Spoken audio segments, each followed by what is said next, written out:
Welcome to the IAMCP Profiles and Partnership, the podcast that showcases how Microsoft partners and IAMCP members boost their business by collaborating with other members and partners. I'm your co-host, Anthony Carrano, and in each episode I'll be talking to some of the most innovative and successful partners in the Microsoft ecosystem.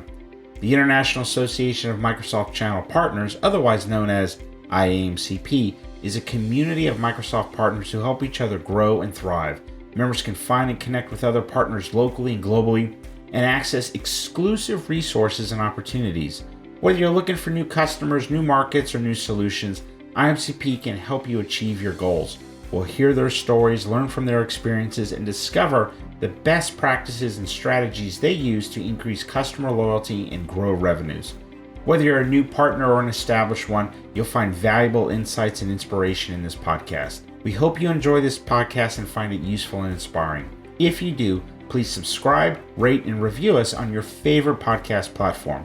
And don't forget to follow us on social media and connect with us on our website, www.profilesandpartnership.com, where you can find more information, resources, and opportunities to partner for success.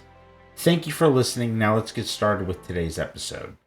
But before we dive into our interview, let me ask you, how do you deal with cultural and language differences in managing your international partnerships?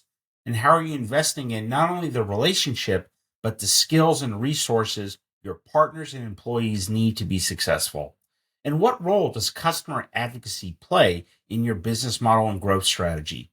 We dive into these questions and more as our guests discuss how being a Microsoft partner has contributed to building a robust partner relationships internationally and share examples of successful collaborations that have driven significant achievements. Are you ready to join us on this journey? Then stay tuned because we have a great show for you today. Our guests are Paymon Jelvani and Dominick Zappia, the managing partners at Admiral Consulting Group, a Tier 1 CSP specializing in Dynamics 365, Business Central, and the Power Platform. Let's hear what they have to say. Well, welcome, Dominick and Paymon, to the podcast today. Really appreciate you joining us. Thanks for having us, Anthony. Thank you. Thank you, Anthony. Excellent. Well, why don't we start off and one of you can go just tell us a little bit about yourself and your role in the company. If you don't mind, Dominick, I'll jump in. Sure. So I'm a co-founder of Admiral, started the company in 2002, and I'm coming from the accounting background. I'm a retired CPA.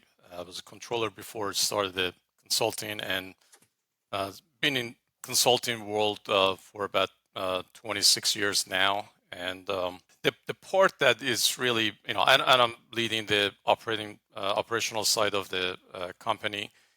And what really drives my passion is the human impact of our work. And I truly believe that whatever that we do for our clients ultimately has to enable them and improves their efficiencies and help the staff and teams that they have so they can do their job better in a smarter and faster. That's really the human factor is very core to me, regardless of the technology.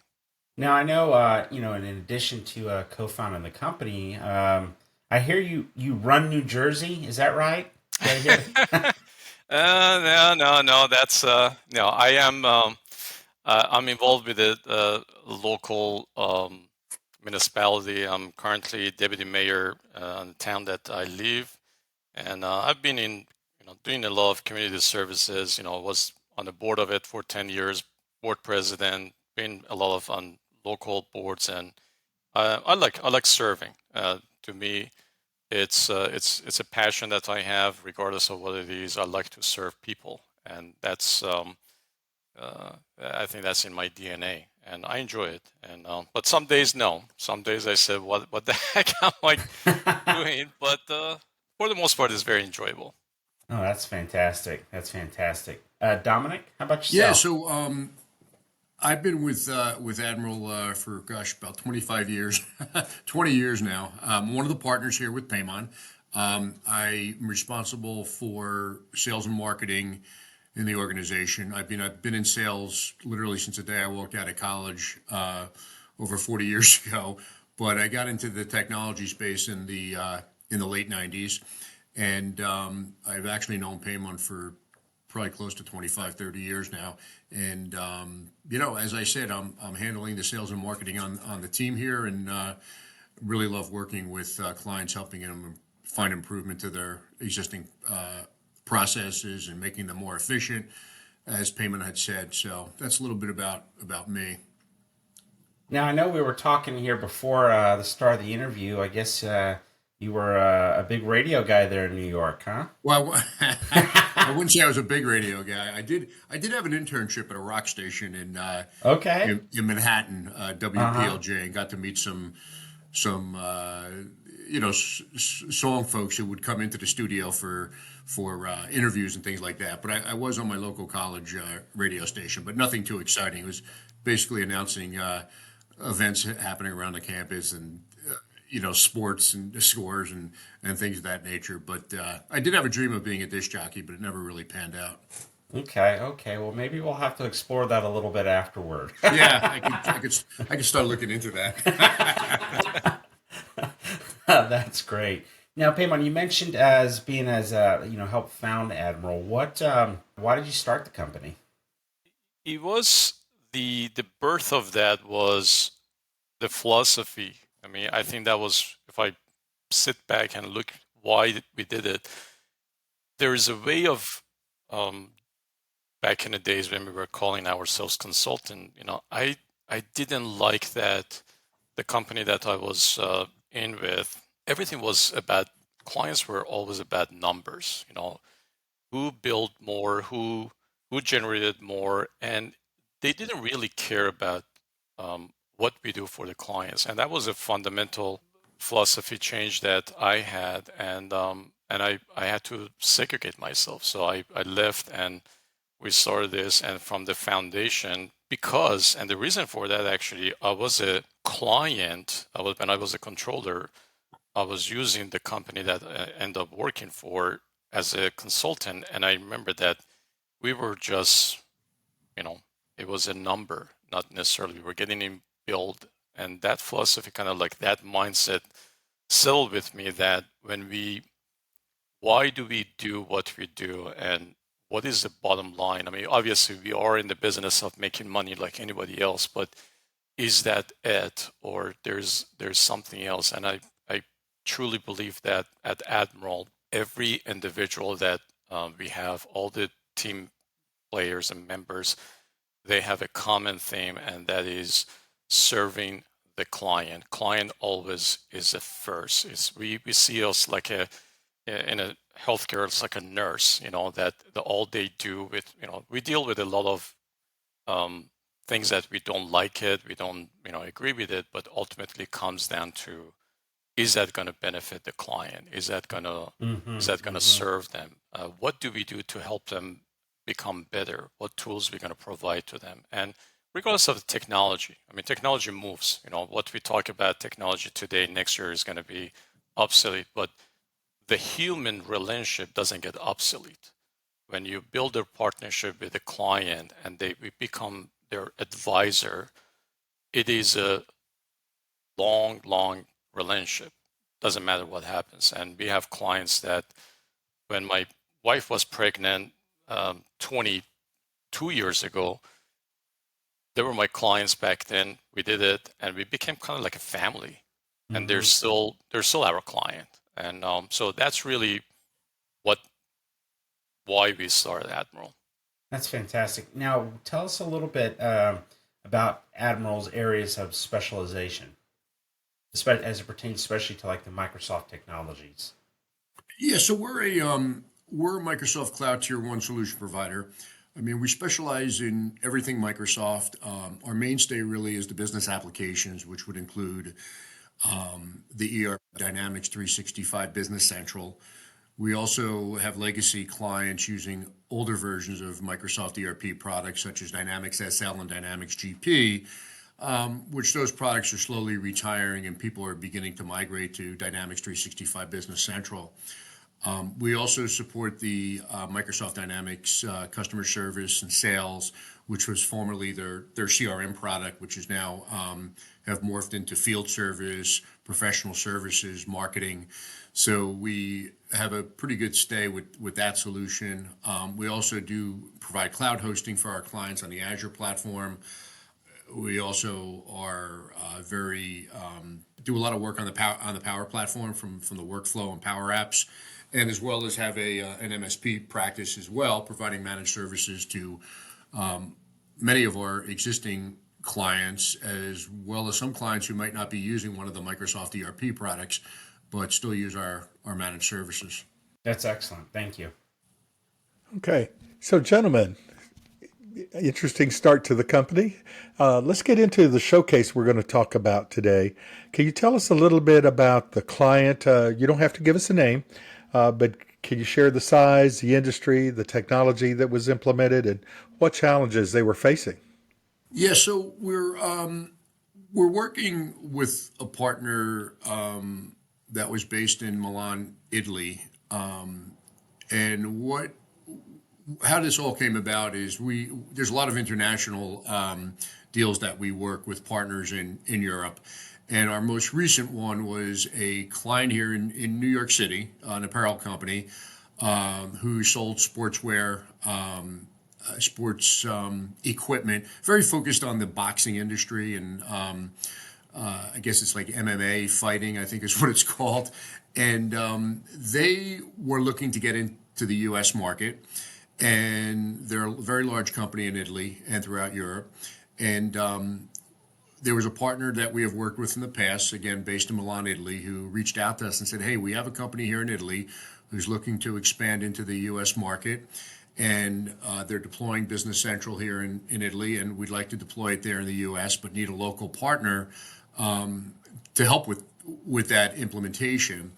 And that's really where it started. We had worked with this company on numerous occasions with many other deals. The first one being Maserati back, gosh, it had to be, I don't know, 20 years ago.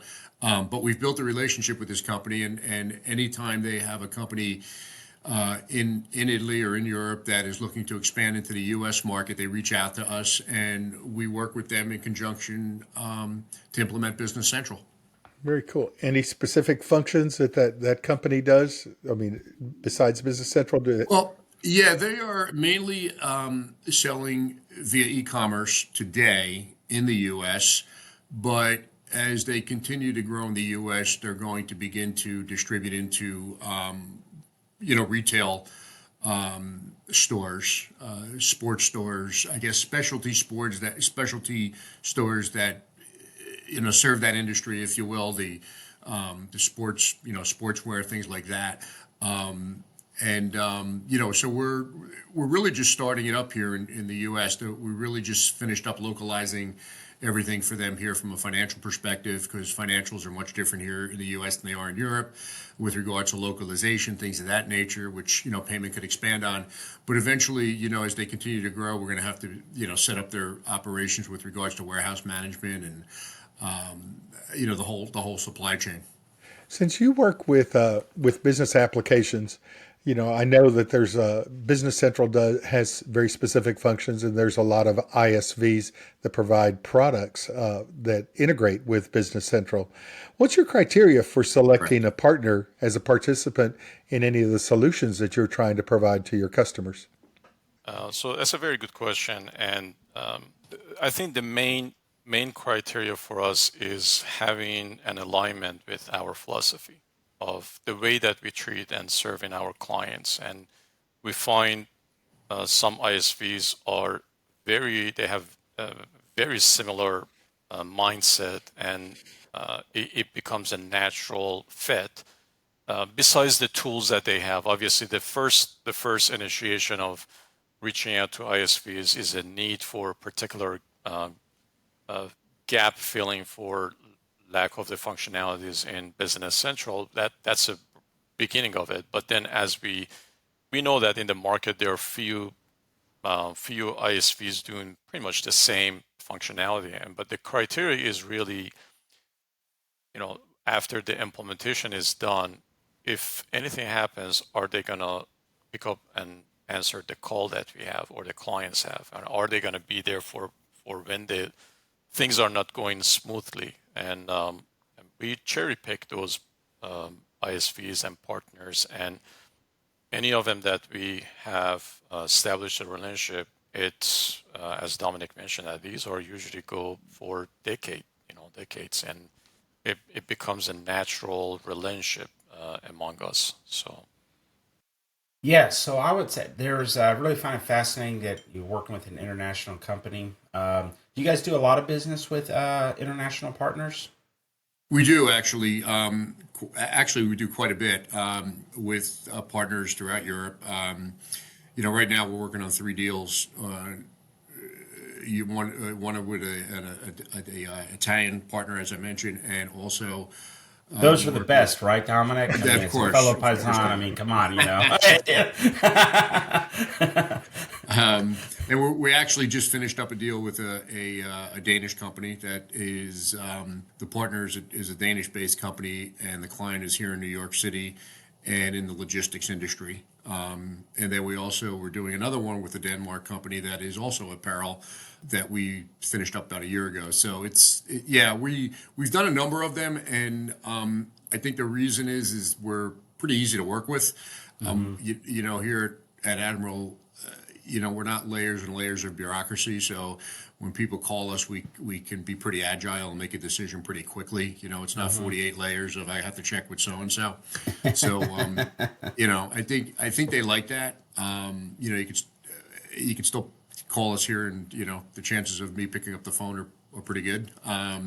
Whether that's good, bad, or indifferent, I just feel it's important to give the client, to work with a partner who really has your same, that's what I'm looking for. They want to be, their main focus is making sure the client is satisfied and make sure Hmm. the client is properly treated. And that's really what we want to do. So we need to align on that end. Sometimes some of these partners, may think a little differently than us, and it's not a good fit. Hmm.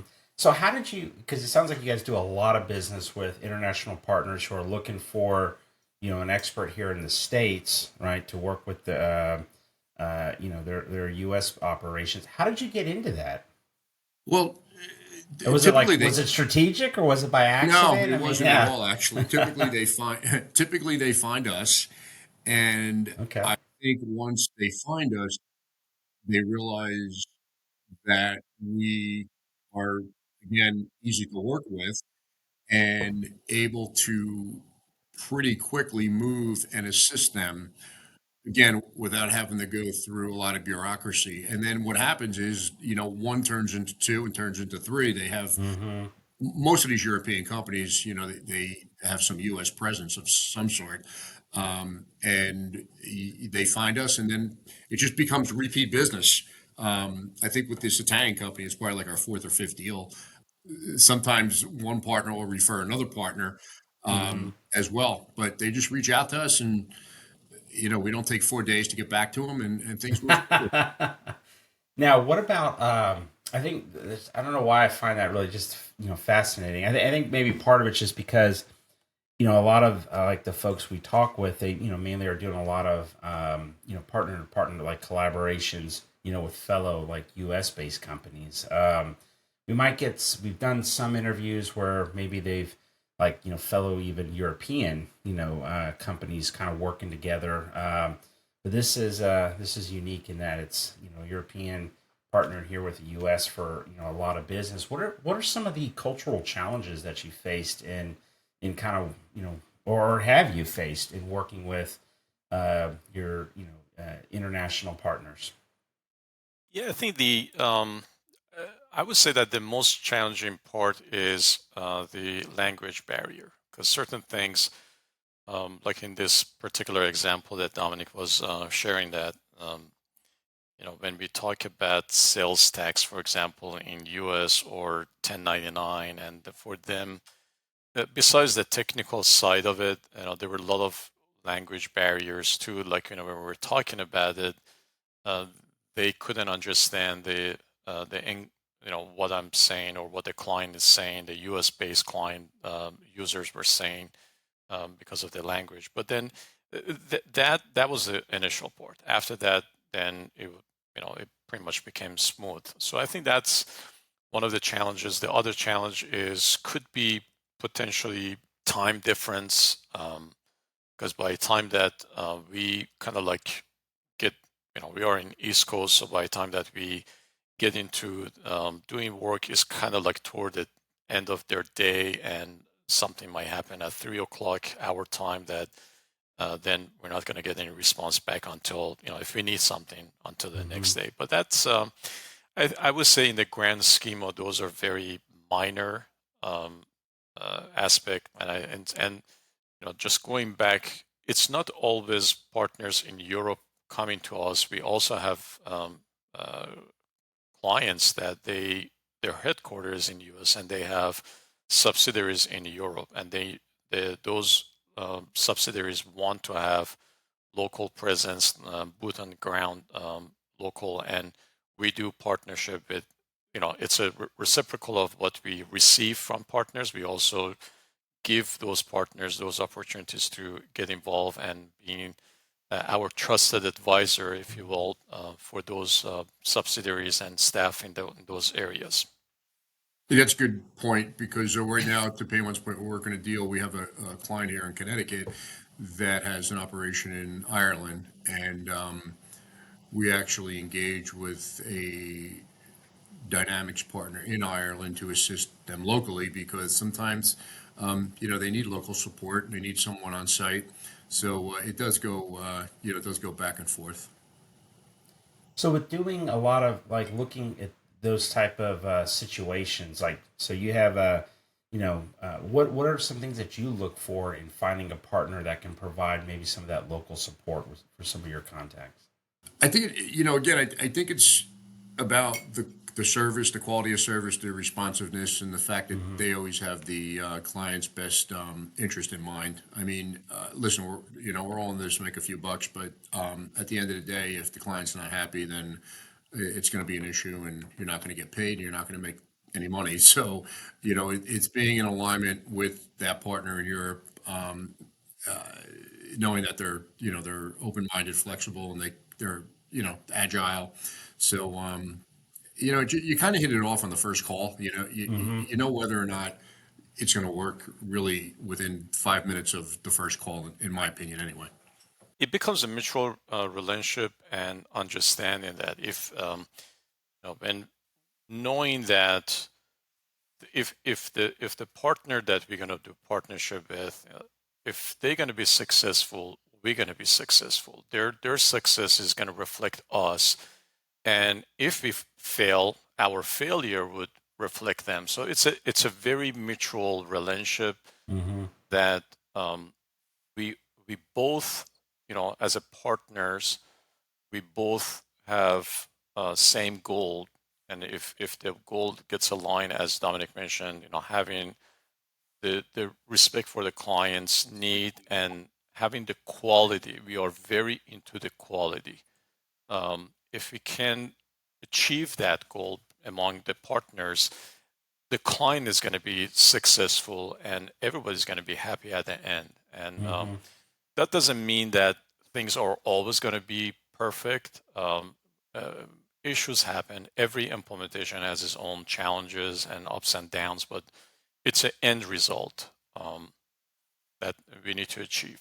Mm-hmm. I do have. I would like to ask like a piggyback question off a statement that was made about you can usually tell within the first 5 minutes. What are some things, and I'm asking especially for like our listeners, to this podcast, like to help them if it's something that they want to embark on. What are some of the things that you're listening for in that first 5 minutes? It says, okay, yeah, yay or nay. Yeah, I think if the conversation is more dictatorial, where they're telling you exactly what they're going to do, and we as a company don't really have any say in the matter, then you're probably not going to want to work with them. I mean, at the end of the day, they own the project, but if they're not willing to listen to our recommendations or our suggestions or what we think could benefit the client because we are based here in the U.S. and know things they might not be aware of. If they're very adamant about not working together and basically we're just hired help, then we know it's not going to work. It goes back and forth. So they have to value our opinion. They have to value our recommendations. Now, whether they take them or not is a different story, but knowing that they're listening and open-minded to it, to me, is important. Sometimes clients, also, I'm of the opinion if you, bluntly screw with me once, then it's done. So, it's not going to be another deal. So you need to have the first deal to go successfully, because if it doesn't, you too many times you try to dot every I and make sure it's just perfect, but sometimes you're not going to know until you start working with a partner. But typically, like I said earlier, not to be contradictory, in that first 5 minutes, you just tell if a person is open-minded and they listen to you and aren't just talking over you. Then they're workable. It's workable. Yeah, the other thing is that like you could tell that some companies are very good at, as we call it, good daters. They're very flashy. They come very strong. Day one. Hour one. But then you could tell that are they really into just having a good presentation and show, but there's no depth and quality behind that show, and that it's. I mean, we've been doing this for you know too long, and just talking to someone we can easily catch that yes, the person that is saying this is that an honest statement, or it's just reading off of a Mm-hmm. PowerPoint script. Mm-hmm. Mm-hmm. Oh, that's excellent. Yeah, because today you find it's more, it might be a generational thing too, but it's more today. Sometimes when you're talking to people, they can't give you an answer. They have to go to somebody else, to go to somebody else, to go to somebody else. And, sometimes a client just likes to talk to somebody who just can give them the answer when they're on the phone with them. You're not going to know everything, but it's again being repetitive. It's being redundant. It's not the type of thing where I got to check with 48 people to give you an answer. I can tell you within 5 seconds, yes or no. No, maybe because I'm one of the partners in the company, but on the other hand, we allow our consultants, and Paymon could speak to it, to make decisions as well. I mean, not necessarily monetary decisions about the company, but client-based decisions based on what they think is best for the client. Mm-hmm. Mm-hmm. And Rudy, if I may, I know you've got a couple of questions here. If I'd like to ask a follow up then on that, is because it's not so you've decentralized. So the decision making, you basically, since you give your consultants a lot of latitude with the decision making, how have you guys? So it's going to kind of be a multi part where it's like put in like processes, but also culture that enables that, to where you can be a relatively flat org that allows, so in the name of providing speed and quality and responsiveness to people. So maybe unpack that a little bit. Yeah, I mean, if I may jump in. So we are considered a flat organization for good and bad, and it is part of the culture. It's not scriptive methodology per se, but it is part of the culture that first of all, the team that we have are very, very solid and expert in the not only from the technology standpoint, but also from industry standpoint. So when they are interacting with a client and end user, for example, there's a decision about or conversation about warehouse management, and we have a consultant that which I don't like the word of consultant, but let's just say for the lack of one of our consultants is interacting with that end user, they can actually share a depth of experience and expertise. So we allow them to do that because they are expert. If they are interacting with a client, they don't need to get permission from Dominick or Paymon. Should they say this? Should they say that? I mean, obviously, from the contractual agreements or monetary things, they know their level of boundaries, but they know that. I mean, we have, first of all, majority of our employees are very seasoned senior. They've been with the company some from the beginning of the inception of the company. So they know our mindset, and we hire those that actually follow the same, what I call it, our DNA. They are in the same DNA that we believe, and we trust. We trust them, and everybody makes mistake. Truly believe that, but we help them.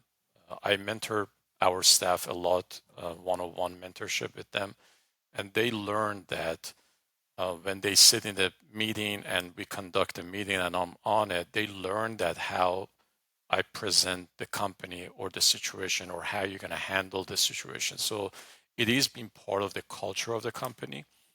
There's no SOP or instruction that you're going to do this, you're going to do that, and that's what made us being successful. I just disclose the key to our success, I guess, but so that is really the key. Well, Paymon, don't worry about that because there's a lot of recipes out there, but it still takes a chef to put the meal together. So you'll be okay. You'll be all right. Rudy, I know you've got some questions Yeah, here. I've been listening carefully, and so one of the things that I noticed in this conversation was, in building partnerships, those can be challenging at times, and especially working with international organizations. But it sounds like whether you've directly or indirectly have thought of rules of engagement as to how you engage partners and how you work with them. So, Dominick, you said you can usually tell in 5 minutes. Do you coach your team along those rules of engagement, as to how to work with not only work with customers as well as partners? Because operationally, those can, you deal with a product that is an integral part of a company's success in ERP. And so those rules of engagement become very important. Can you talk a little bit about, how you deal with some of those issues? So Rudy, just so I'm understanding of your Yeah. question, so with regards how we work with our client Yeah, themselves. with your clients as well as your partners, because you're engaging at two different levels, at the customer level as well as the partner level. And operationally, those Right. become very important as to, as how do you bring that together? So how do do you coach your team along that as to how to deal with the partner as well as your clients and what those engagement principles are? Yeah, I think one of the things that we do, we take the advocacy for our clients. So when you have that mindset that you're advocating for a client and you're dealing with an ISV that we build a partnership with, it's we kind of like shortcut the relationship. Instead of having clients working with us and working with ISV, we work with ISV partner for the client, and that relationship, it becomes very smooth right at the beginning. We tend to get them engaged in the early stage of the process, so our staff know that they they don't assume or guess that such a processes um, would be part of that solution. For example, we it's part of the partnership. When we build the partnership with ISVs, if they need help, they reach out to us immediately. If we need help, we reach out to them immediately, and we get them engaged in that process. And I think since we've done this so many times, and we have a lot of partners that we do partnership with. Our staff are kind of like automatically they learn that. Now, if we hire a new staff, that's a different conversation. We let them to shadow that and just kind of like walk with them, hold their hands, and uh, teach them how to interact with the partner. Because as you said, it's different. You're dealing with someone who's paying your bill as a customer, as a client, and then you have someone that is actually interacting with you to serve that client. So it's a different relationship, and we don't see them as an outsider. I think the best way to say that the partners to us are not outsiders. Now, there are different level of partners that we do have. Larger organizations might be different, but most of the partners that we deal with, they become kind of like part of the same. They get infused into our processes as well and work very nicely. And we do actually have a particular one of our team members is dedicated to do advocacy for clients, which that kind of like allows us to bridge that gap. Well, you brought up a very important term that's near and dear to my heart in having run a couple of companies before, customer advocacy. That's a hard thing to teach sometimes because when you're a customer Absolutely. advocate, that leads to more customer satisfaction and that helps you grow your business. So let's talk a little bit about, in your partnering experience, in all your engagements that you've done, how you've worked to grow that customer satisfaction, which can ultimately lead to increasing your revenue as well, because customers come back. And you talked about customers staying with you and employees staying with you for the length of your company, and that's very important. Can you talk a little bit about what you've done in that realm, in dealing with partners to help you grow your engagements? Yeah, I mean, from my end, people want to work with people they like and respect. So I think treating the customer in a respectful way, listening to the customer, a lot of time, from my experience, implementers don't really put a lot of weight on what the customer says. They may not value what they're saying, which to me is not correct. Even if the customer's wrong, you still or you don't believe what they're saying is correct, you still want to listen to them. You want to show them respect of hey, I value what you're saying, but have you thought about looking at it in this way or that way? So I think we take a lot of rescues over every year because a lot of other we find, at least anyway, some of the other partners just are not. They're just not open-minded and listening to what the client has to say. They think they're always right, and even if they are right, you don't want it to come out that way. That's making the customer feel less. That's saying what you were saying was not was completely incorrect or wrong. So again, just getting back, people want to work with people they like. If you're working with someone who you just know is not the right person, the relationship's not gonna, it's not gonna grow. Yeah, I think really the other element to that is which we are it's one of our key recipes or core values is honesty. Our staff know that as well, that we are human, we make mistake, we don't know everything. There's a lot of things that, especially with like, focusing on the application, particular application, the updates happen, new technology gets introduced.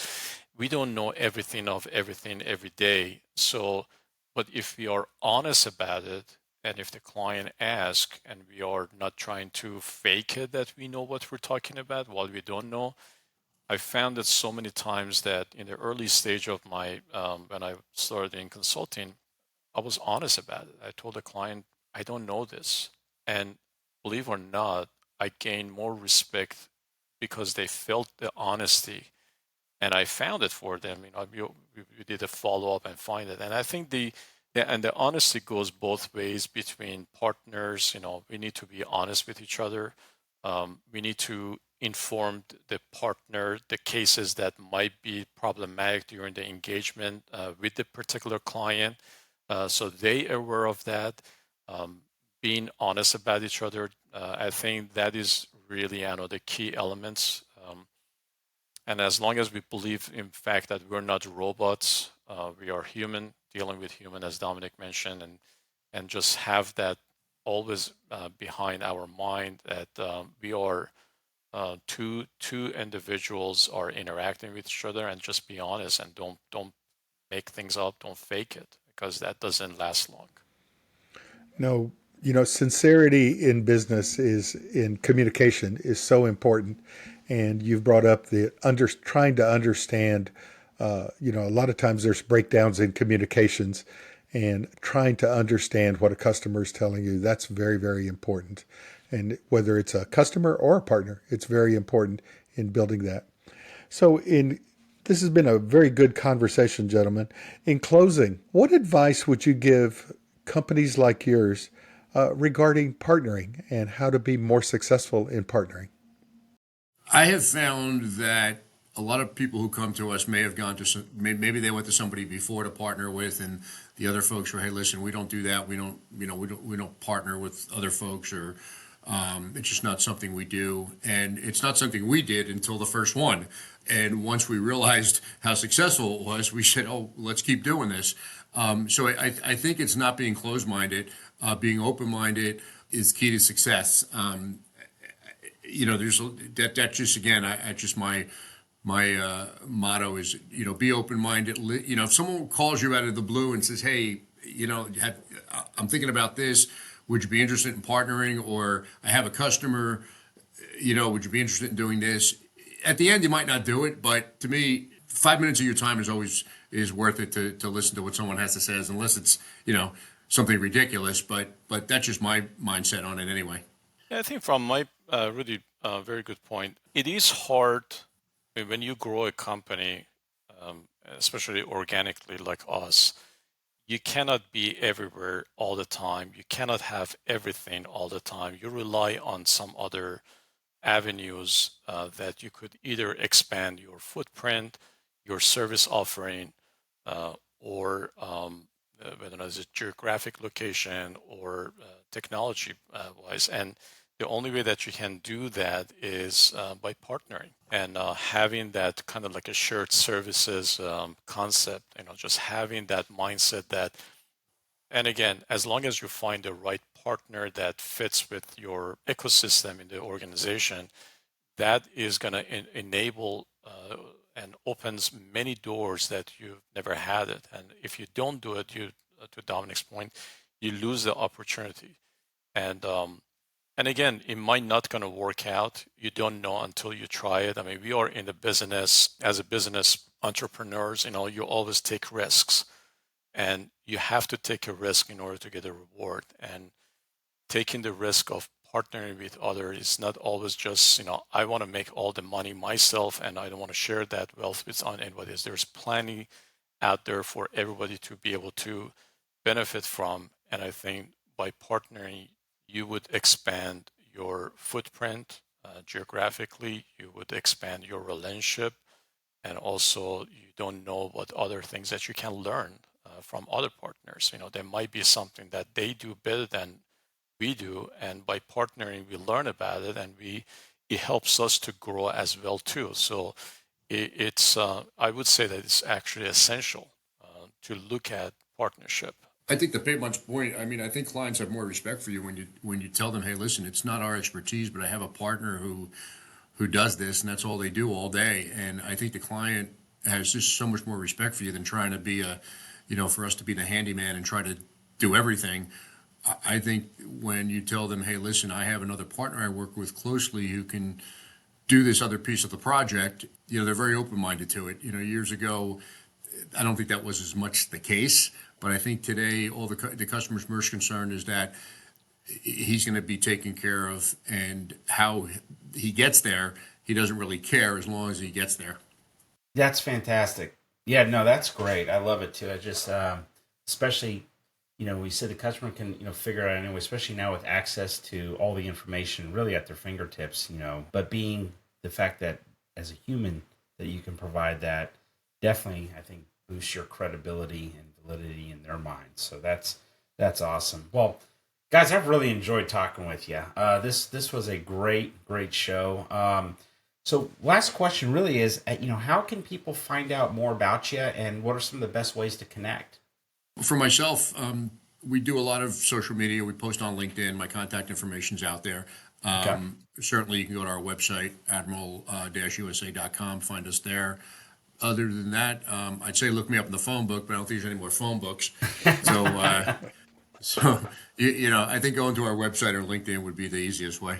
Yeah, I mean, I'm not on LinkedIn. I used to be very active, but after data breach, I end up closing my account. And but I attend a lot of conferences. So whether it is Directions, Build, Microsoft Ignite, you can connect with me personally in those conferences, or just reach out to us in admiral-usa.com. We welcome anything, and even if something that we can help you and doesn't necessarily monetary benefit us.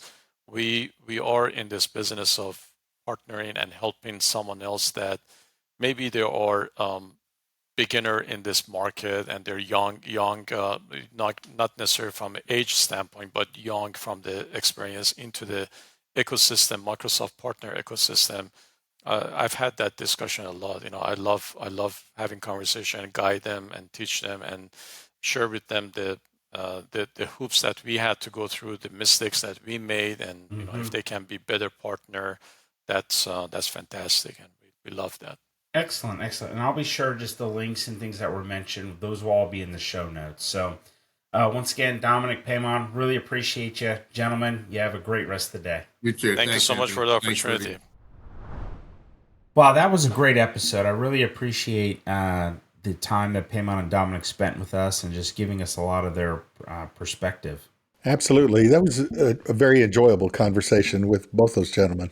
Yeah, I found it pretty fascinating too, just how they were talking about a big, for many years, just the amount of internet business that they have with international partners who are headquartered overseas but who have U.S. operations, and just the nature, of that partnership, with those type of companies, and just really how the importance of just of being accessible but also easy to work with, and making sure that just transcends, communications, processes, and culture. And so I really enjoyed, their perspectives on that.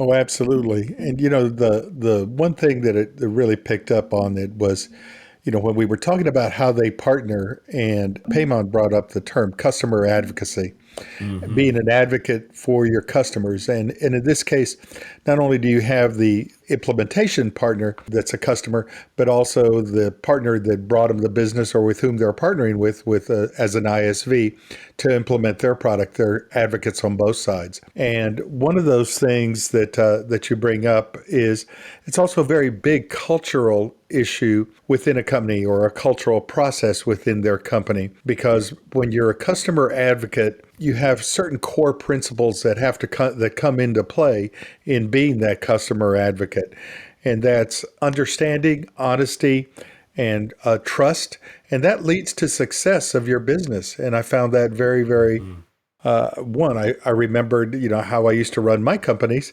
and we used to preach that all the time, and we always used to teach our people we are all customer advocates, and I was really grateful to hear that somebody else is doing that as well. And it's really funny because Paymon's a former accountant, and being a lapsed accountant myself, it really brought forth, because that's one of the things that, when you start out as an accountant, is that you're a fiduciary for your customer. And again, you're advocating for your customers' issues. And so I found that very, very helpful. And the fact that they continue to preach that's how you can run a very successful company. So I did appreciate that about them. Well, and that makes sense because, he talked a lot about where just the importance of being both, highly responsive, but also just, the emphasis on honesty, right? And in order to be able to have customer advocacy, you have to, be, very, just very honest and transparent. And I think, to the point you brought up about the accounting backgrounds, how, that you've got to be very clear and straight with that. So I'm sure that probably played into that. Is that what you kind of found in your experience? Yeah, very much so. Very much so. I think when you go through that training, when you're in school and when you go into business, you've got to be, you're dealing with the people's financials or companies' financials, and you've got to be very clear. You have to understand how all that gets built. You have to be able to communicate it. And when people ask you to do something you're not supposed to, you can't do that. You can't do that. You have to be very honest about it. And that's just very, very, comes through very clear in that conversation. Very, very clear. And the fact that Paymon's now a deputy mayor, he's using those same principles in how he manages his time as deputy mayor as well. So I found that very, very, very useful. So if you could relate to it, boy, it really rings home. It really rings home. And I think both gentlemen are doing an excellent job in running that organization. Everyone, I want to thank you all for joining us on this episode of IMCP Profiles in Partnership, powered by Dunamis Marketing. We hope you enjoyed this podcast and find it useful and inspiring. If you did, please subscribe, rate, and review us on your favorite podcast platform. One of the best ways to partner for success is to join IAMCP, a community of Microsoft partners who help each other grow and thrive. IAMCP members can find and connect with other partners locally and globally, and access exclusive resources and opportunities. Whether you're looking for new customers, new markets, or new solutions, IAMCP can help you achieve your goals. To learn more, visit the website at www.iamcp.org.